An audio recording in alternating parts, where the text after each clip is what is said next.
बिहार के मुखिया नीतीश कुमार कल मधेपुरा आ रहे हैं और आपको जान करके आश्चर्य होगा कि जो नीतीश जी जल जीवन हरियाली के नाम पर बिहार के खजाना को खाली करते हैं, मानव श्रृंखला बनाते हैं, लाखों करोड़ों प्रचार में खर्च कर देते हैं, विज्ञापनों में खर्च कर देते हैं और उसका परिणाम यह होता है कि वो सारा खजाना घोटाले के भेंट चढ़ जाता है और न जल मिलता है बिहार के लोगों को, न स्वच्छ जल मिलता है, न सही जीवन मिलता है और हरियाली तो दूर की बात है। और कल वो आ रहे हैं और मधेपुरा में संत अवध डिग्री कॉलेज के समीप जो पुलिस लाइन बन रही है उसके उद्घाटन में जाएंगे। वर्षों पहले वहाँ जो सड़क के किनारे में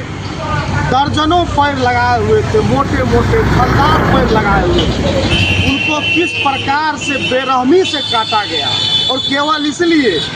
वो कोई व्यवधान नहीं बन रहा था, सड़क के किनारे था,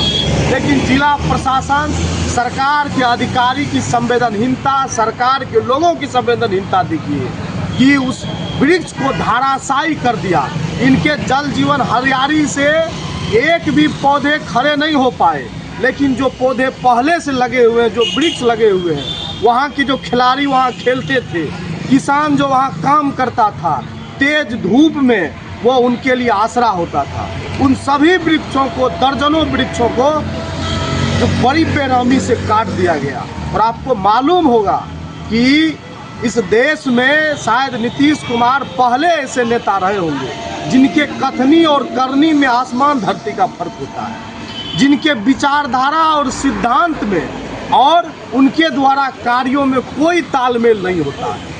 लगातार महिला शिक्षा की बात करते हैं, गरीबों की शिक्षा की बात करते हैं, स्कूलों की बात करते हैं, कॉलेजों की डिग्री कॉलेज खोलने की बात करते हैं, लेकिन आपको जान करके हैरानी होगी कि जब नई शिक्षा नीति इस देश में मोदी सरकार ने लाया तो उस शिक्षा नीति को समर्थन नीतीश जी ने किया था और परिणाम ये हुआ कि यह शिक्षा इतना महंगा हो गया कि गरीब के बच्चे उच्च शिक्षा लेने से वंचित होने लगे। सरकार जिनका कर्तव्य था कि वो शिक्षा को सस्ता करते, शिक्षा को मुफ्त करते कि गरीब के बच्चे भी उच्च शिक्षा से वंचित नहीं हो, लेकिन सरकार अवसर में किस प्रकार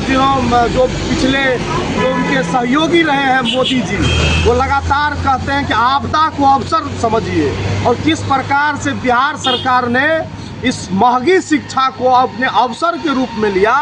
उन्होंने एक नई व्यवस्था बिहार स्टूडेंट क्रेडिट कार्ड योजना लेकर के आई और छात्रों की ये स्थिति रही कि डिग्री लेने के लिए, केवल ग्रेजुएशन और पीजी तक की डिग्री लेने के लिए इतनी महंगी हो गई कि उनको सरकार से लोन लेना पड़ा और सरकार 4% ब्याज पर छात्रों को लोन देती है, लेकिन सरकार रोजगार नहीं देती है। अब छात्र लौटाए कहाँ? छात्रों के पास दो ही विकल्प बच जाता है, या तो वो अपनी किडनी बेचे या अपना घर बेचे। छात्र नहीं लौटा पाए और परिणामतः देखिए कि वो सरकार जो खुद को गरीबों की हिमायती कहते हैं, वो सरकार जो खुद को गरीबों के लिए शिक्षा स्वास्थ्य लाभ पहुंचाने की बात करते हैं, उन्होंने उन गरीब छात्रों पर पिछले दिनों 17,500 उन गरीब छात्रों पर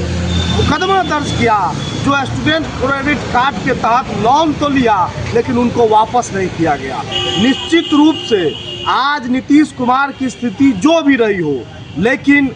इन सभी मसलों पर बड़ी मजबूती के साथ उसका विरोध होना चाहिए, उनकी मुखालफत होनी चाहिए।